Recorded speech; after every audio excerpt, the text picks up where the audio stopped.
Welcome to episode 6 in this game theory series explained through Pokemon. Today I'll be doing analysis of a single fight, that is, against Crasher Wake.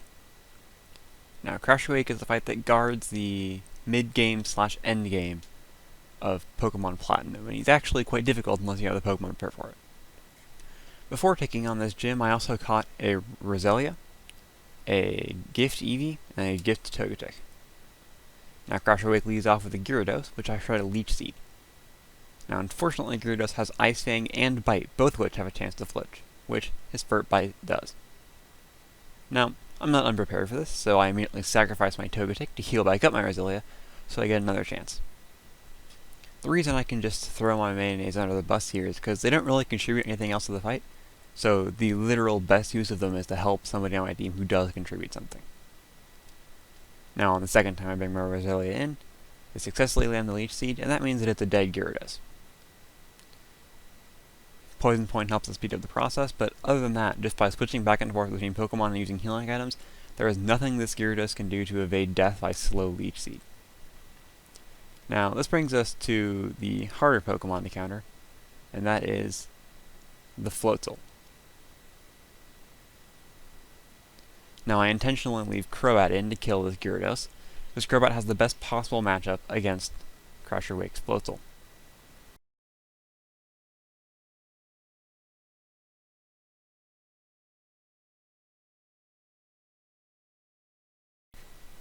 With Crobat in on Weasel, I can use Confuse Ray. Confuse Ray is great because, although it also stops the opposing Pokemon from attacking, which is actually bad in this case, it slowly starts to chip the Floatzel down to hit it within KO range of one of my other attacks. Now, this Floatzel manages to hit its Ice Fang, which is its most problematic move, which leaves my Crobat very weakened.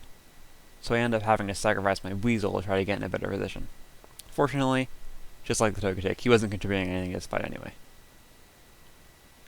Now with the switch in from Weasel, I try to get a Sand attack off from my Eevee, hoping that it misses an Ice Fang. Unfortunately, it doesn't, so my Eevee also goes down. Now before you say, wait, why didn't you take the turn to heal up your Crobat instead? There's actually a pretty important reason for this, which I noticed while I was stacking my Weasel. So normally the way AI works in Pokemon, when it sees a kill with a move, it can choose to use it, and if it sees a kill with multiple moves, it picks a random one. Except in this gym, because it's trying to show off the mechanics of Brine, which is added in the 4th generation, it always uses Brine when you're below half health.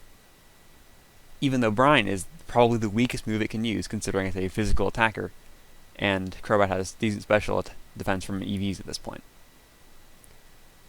Also, I noticed that weak Brine plus Ice Fang will not KO my Crobat. As you can see here, it leaves my Crobat pretty low.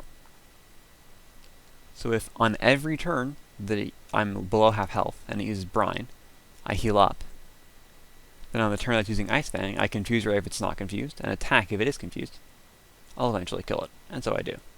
Finally, Quagsire is kind of a joke and goes down to a Giga Drain from a 5 level under Roselia. It's kind of an embarrassing Pokemon.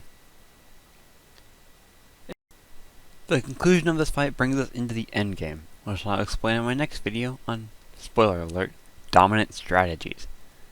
In any case, I'll see you there.